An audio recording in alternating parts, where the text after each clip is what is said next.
മഹാരാഷ്ട്രയിലെ നാഗ്പൂരിൽ പുതിയൊരു വർഗീയ പോർമുഖം തുറക്കാനുള്ള ശ്രമമാണ് സംഘപരിവാർ നടത്തിക്കൊണ്ടിരിക്കുന്നത്. അവിടെ ഔറംഗസീബ് അതായത് അക്ബർ മുതൽ ഔറംഗസീബ് വരെയുള്ള മുഗൾ ചക്രവർത്തിമാരിൽ അവസാനത്തെ ആൾ ഔറംഗസീബിന്റെ ശവകുടീരം പൊളിച്ചു മാറ്റണം എന്നാണ് ഇപ്പോൾ ഒരു പുതിയ ആവശ്യവുമായി സംഘപരിവാറും വിശ്വ ഹിന്ദു പരിഷത്തും ഒക്കെ മുമ്പോട്ട് വരുന്നത്. അതിന് കാരണമായി പറയുന്നത് ഒരു സിനിമയിൽ ഔറംഗസീബ് ഹിന്ദുക്കൾക്കെതിരായി വളരെ ക്രൂരമായി പെരുമാറുന്നുവെന്നും ശിവജിയുടെ മകൻ സംഭാജി, ഛത്രപതി ശിവജിയുടെ മകൻ സംഭാജി എന്ന് പറയുന്ന രാജാവിനെ ഇതേ ക്രൂരമായി കൊലപ്പെടുത്തി എന്നുമാണ് ആ സിനിമയിൽ കാണിക്കുന്നത്. ഛാവ എന്നാണ് ആ സിനിമയുടെ പേര്. പക്ഷേ ഏറ്റവും രസകരമായ കാര്യം, ആ സിനിമയുടെ സംവിധായകർ തന്നെ പറഞ്ഞു, ഞങ്ങൾ മാപ്പ് പറയുന്നു, ഇതിൽ വസ്തുതാപരമായ ഒരുപാട് തെറ്റുകളുണ്ട് എന്ന്. വസ്തുതാപരമായ ഒരുപാട് തെറ്റുകൾ വെച്ച് ഇങ്ങനെ സിനിമ എടുക്കുന്നത് ഒരു പുതിയ കാര്യമൊന്നുമല്ല. നമുക്കറിയാം, കേരള സ്റ്റോറി, കാശ്മീർ ഫയൽസ്, സ്വതന്ത്രവീർ സവർക്കർ, പൃഥ്വിരാജ് തുടങ്ങി നിരവധി സിനിമകൾ ഇവർ എടുത്തിട്ടുണ്ട്. അതിൽ പലതും പൊളിഞ്ഞുപോയി, ആരും കാണാൻ ആളുണ്ടായില്ല. സ്വതന്ത്രവീർ സവർക്കർ ഒന്നും അവരുടെ ആളുകൾ പോലും പോയി കണ്ടില്ല. ഏതായാലും ഇങ്ങനെ സിനിമകളിലൂടെ, സാമൂഹ്യ മാധ്യമങ്ങളിലൂടെ, ചില TV ചാനലുകളിലൂടെ വർഗീയ വിദ്വേഷം കുത്തിവെച്ച് ജനങ്ങളിൽ ഭിന്നിപ്പുണ്ടാക്കി വലിയ തോതിൽ രാഷ്ട്രീയ മുതലെടുപ്പ് നടത്തുന്ന സംഘപരിവാറിന്റെ ഒരു പുതിയ പോർമുഖമാണ് ഇപ്പോൾ അവിടെ തുറന്നിട്ടുള്ളത്. ഈ സിനിമയിൽ വളരെ മോശപ്പെട്ട രീതിയിൽ, വളരെ തെറ്റായ രീതിയിൽ ഔറംഗസീബിനെ ചിത്രീകരിച്ചിരിക്കുകയാണ്. അത് ഒരു സാധാരണ ചെയ്യുന്ന ഒരു കാര്യമാണ്. ഹിന്ദു രാജാവ്, മുസ്ലിം രാജാവ്, ഹിന്ദു മുസ്ലിം. ഔറംഗസീബ് എന്നല്ല ഒരു രാജാവും അങ്ങനെ പൂർണ്ണമായും ഹിന്ദുവായോ മുസ്ലിമായോ ഈ രാജ്യത്ത് വാണിട്ടില്ല. ഔറംഗസീബിന്റെ കാര്യം തന്നെ എടുക്കുക. അദ്ദേഹത്തിന്റെ ഏറ്റവും വിശ്വസ്തനായ ഉദ്യോഗസ്ഥൻ മൗലാന ഹൈദർ അലിയായി. അദ്ദേഹത്തിന്റെ 12 ജനറൽമാർ, സൈനിക ജനറൽമാർ ഹിന്ദുക്കളായി. അതിൽ പലരും ഉണ്ട്, ഞാൻ പേരിപ്പോ പറയുന്നു. അപ്പൊ ഇതുപോലെ നിരവധി ആളുകൾ അദ്ദേഹത്തിന്റെ വളരെ അടുത്ത ആളുകളായിരുന്നു. അങ്ങനെയുള്ള ഔറംഗസീബ് ഇത്രയും ക്രൂരമായി ചെയ്തു. ക്രൂരത ചെയ്തിട്ടില്ല എന്ന് നമുക്ക് പറയാൻ പറ്റില്ല. ഔറംഗസീബ് എന്നല്ല, എല്ലാ രാജാക്കന്മാരും ക്രൂരത ചെയ്തിട്ടുണ്ട്. ഉദാഹരണത്തിന് ചോള ചാലൂക്യ യുദ്ധത്തിനെ കുറിച്ച് ഏറ്റവും പ്രസിദ്ധമാണ്. അതില് ചാലൂക്യ രാജാവിന്റെ ജനറലിന്റെ കഴുത്ത് വെട്ടി ചോള രാജാവ് വിജയിച്ചു കഴിഞ്ഞപ്പോൾ. മാത്രമല്ല, അദ്ദേഹത്തിന്റെ സുന്ദരിയായ മകളുടെ മൂക്കരിഞ്ഞു. രാമായണത്തിലൊക്കെ ചെയ്യുന്ന പോലെ മൂക്കരിയുക ഒരു സുന്ദരിയായ പെൺകുട്ടിയുടെ ഇതുവരെ ചെയ്തിട്ടുണ്ട്. കലിംഗ യുദ്ധത്തിൽ നടന്നിട്ടുള്ള വലിയ ക്രൂരതകളെ കുറിച്ച് ഏറ്റവും നന്നായി പറഞ്ഞിട്ടുള്ളത് ആ യുദ്ധത്തിൽ വിജയിച്ചു എന്ന് പറയുന്ന അശോക ചക്രവർത്തി തന്നെയാണ്. കാരണം അതുകൊണ്ടാണ് അദ്ദേഹം ഹിംസ ഉപേക്ഷിച്ച് ബുദ്ധമതത്തിലേക്ക് പോകുന്നത് തന്നെ. കാരണം അതിൽ മനം നൊന്നിട്ടാണ് അദ്ദേഹം ബുദ്ധിസ്റ്റ് ആവുന്നത്, പിന്നെ ഏറ്റവും വലിയ ബുദ്ധമത പ്രചാരകനാവും. ഔറംഗസീബ് ഈ സംഭാജി എന്ന് പറയുന്ന ഛത്രപതി ശിവജിയുടെ മകനോട് ക്രൂരമായി പെരുമാറി എന്ന് ഒറ്റപ്പെട്ട ഒരു സംഭവം എടുത്താണ് ഇവിടെ കാണിക്കുന്നത്. ശിവജിയെ കീഴ്പ്പെടുത്തുന്നത് യഥാർത്ഥത്തിൽ ഔറംഗസീബിന്റെ ഒരു ഹിന്ദു ജനറലാണ്, ഹിന്ദു പട്ടാള മേധാവിയാണ് ശിവജിയെ തടവിലാക്കുന്നത്. അപ്പോ ഔറംഗസീബിന്റെ ഹിന്ദു സൈന്യാധിപന്മാർ അവരാണ് ശിവജിയുമായി യുദ്ധം ചെയ്യുന്നത്. ശിവജിയുടെ കൂടെ മുസ്ലിം സൈന്യത്തിൽപ്പെട്ട ആളുകൾ ഉണ്ടായിരുന്നു. മുസ്ലിങ്ങൾ ശിവജിയുടെ സൈന്യത്തിലുണ്ടായിരുന്നു.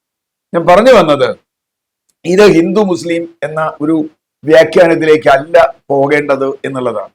പക്ഷെ അങ്ങനെ വ്യാഖ്യാനിച്ച് ഔറംഗസീബിനെ മുസ്ലിമും ശിവജിയെ ഹിന്ദുവുമാക്കി ചിത്രീകരിച്ച് ഇവർ തമ്മിലുള്ള സംഘർഷം എന്ന രൂപത്തിൽ പറയാനാണ് വന്നത്. ഇപ്പോ ക്ഷേത്രങ്ങൾ ആക്രമിച്ചു ഔറംഗസീബ് ചെയ്തിട്ടുണ്ട്. ഔറംഗസീബ് ക്ഷേത്രം മാത്രമല്ല, പള്ളികളും ആക്രമിച്ചു. കാരണം പണം കിട്ടാൻ. അത് ഔറംഗസീബ് മാത്രമല്ല, മിക്കവാറും രാജാക്കന്മാർ ഒരു രാജ്യം കീഴടക്കിയാൽ അവിടുത്തെ സമ്പത്ത് കൊള്ളയടിക്കാൻ ഏറ്റവും എളുപ്പമുള്ളത് ഖജന കൊള്ളയടിക്കുന്ന പോലെ തന്നെ അവിടുത്തെ ക്ഷേത്രങ്ങളോ ദേവാലയങ്ങളോ കൊള്ളയടിക്കലാണ്. അതുപോലെ തന്നെ ഔറംഗസീബ് ഒരുപാട് ക്ഷേത്രങ്ങൾക്ക് പണം കൊടുത്തിട്ടുണ്ട്. വൃന്ദാവനിലെ കൃഷ്ണ ക്ഷേത്രത്തിനടക്കം, അല്ലെങ്കിൽ ഗോഹത്തിയിലെ ക്ഷേത്രങ്ങൾക്കടക്കം നിരവധി സംഭാവന കൊടുത്തതിന്റെ രേഖകളും നമ്മുടെ ചരിത്രത്തിലുണ്ട്. ശിവജി നിരവധി ദർഗകൾക്ക് പണം കൊടുത്തതായിട്ട് നമ്മൾ കണ്ടിട്ടുണ്ട്. ദർഗകൾക്ക് എന്ന് പറഞ്ഞാൽ ഇവരൊന്നും ഹിന്ദു മുസ്ലിം എന്ന രൂപത്തിലല്ല പെരുമാറിയത്. തീർച്ചയായും അക്ബറുടെ പോലെ ആയിരുന്നില്ല ഔറംഗസീബ്.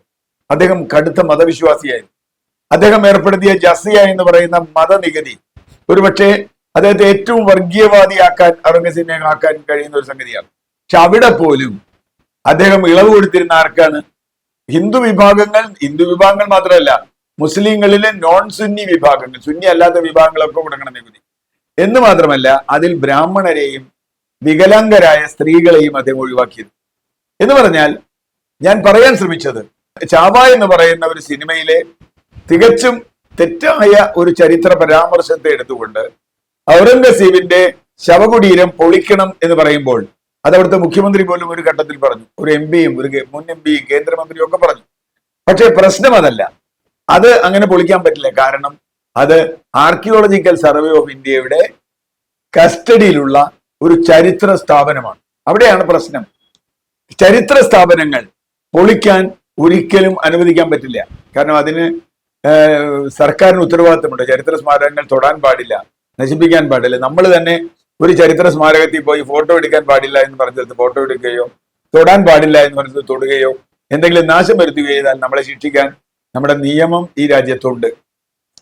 അങ്ങനെയുണ്ട് എന്ന് അറിഞ്ഞുകൊണ്ട് തന്നെ ഫഡ്നാവിസ് പോലൊരു മഹാരാഷ്ട്ര മുഖ്യമന്ത്രി ഇങ്ങനെ പറഞ്ഞു എന്നുള്ളത് തന്നെ വലിയൊരു തെറ്റാണ്. പക്ഷെ അദ്ദേഹത്തിന് പെട്ടെന്ന് തന്നെ അത് മാറ്റേണ്ടി വന്നു.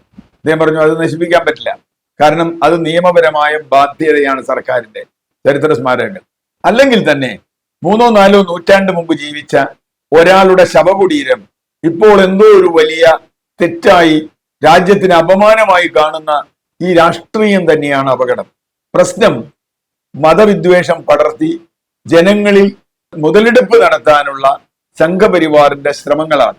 മാത്രവുമല്ല, അതിനെതിരെ ഒരു പ്രകടനം നടത്തി. ആ പ്രകടനത്തിൽ, സംഘപരിവാറിന്റെ പ്രകടനത്തിൽ അവർ കുറെ പേപ്പറുകളിൽ അറബി അക്ഷരങ്ങൾ എഴുതി, ഒരുപക്ഷെ അദ്ദേഹത്തിന്റെ ശവകുടീരിൽ എഴുതി വെച്ചതാവാം, അത് കത്തിച്ചു.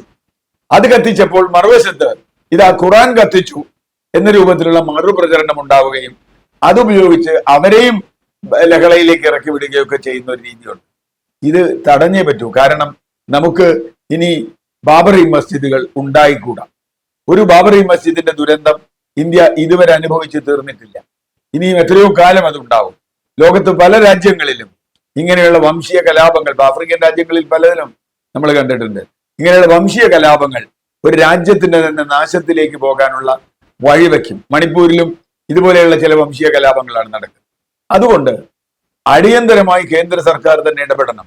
കാരണം ആർക്കിയോളജിക്കൽ സർവേ ഓഫ് ഇന്ത്യയുടെ ഒരു സ്ഥാപനം സംരക്ഷിക്കുക എന്ന് പറഞ്ഞാൽ അത് ഇന്ത്യയുടെ സമ്പത്ത് സംരക്ഷിക്കുക എന്നതാണ്. ആ സമ്പത്ത് സംരക്ഷിക്കാനുള്ള ഉത്തരവാദിത്വം കേന്ദ്ര സർക്കാരിനും സംസ്ഥാന സർക്കാരിനും ഉണ്ട്. പക്ഷേ ഇതുപയോഗിച്ച് ജനങ്ങളിൽ വലിയ തോതിലുള്ള മതവികാരം ഇളക്കിവിട്ട്, വർഗീയ വികാരം ഇളക്കിവിട്ട് മുതലെടുപ്പ് നടത്താനുള്ള ശ്രമങ്ങൾ സംഘപരിവാർ തുടർന്നുകൊണ്ടിരിക്കും. കാരണം ചരിത്രത്തെ എപ്പോഴും തെറ്റായി വായിക്കുന്നവരാണ് അവർ. അതുകൊണ്ട് ഒരിക്കൽ കൂടി പറയുന്നു, ഔറംഗസീബും ശിവജിയും തമ്മിലുള്ള തർക്കം, യുദ്ധം ഹിന്ദു മുസ്ലിം, മുസ്ലിം ഹിന്ദു തർക്കമല്ല. രണ്ട് രാജാക്കന്മാർ തമ്മിൽ തർക്കം, ഹിന്ദു രാജാക്കന്മാർ തമ്മിൽ ഉണ്ടായിട്ടുണ്ട്, ഹിന്ദുക്കളും മുസ്ലിങ്ങളും ഉണ്ടായിട്ടുണ്ട്. ഈ രണ്ടു വശത്തും ഹിന്ദുക്കളും മുസ്ലിങ്ങളുമുണ്ട്. ശിവജിയുടെ കൂടെ മുസ്ലിങ്ങളുമുണ്ട്, ഔറംഗസീബിന്റെ കൂടെ ഹിന്ദുക്കളുമുണ്ട്. അതുകൊണ്ട് ഈ ചരിത്രം കൃത്യമായി പഠിച്ച് ജനങ്ങളെ ബോധ്യപ്പെടുത്തിയില്ലെങ്കിൽ ഇത് ഇന്ത്യയുടെ നാശത്തിലേക്കായിരിക്കും നയിക്കുക.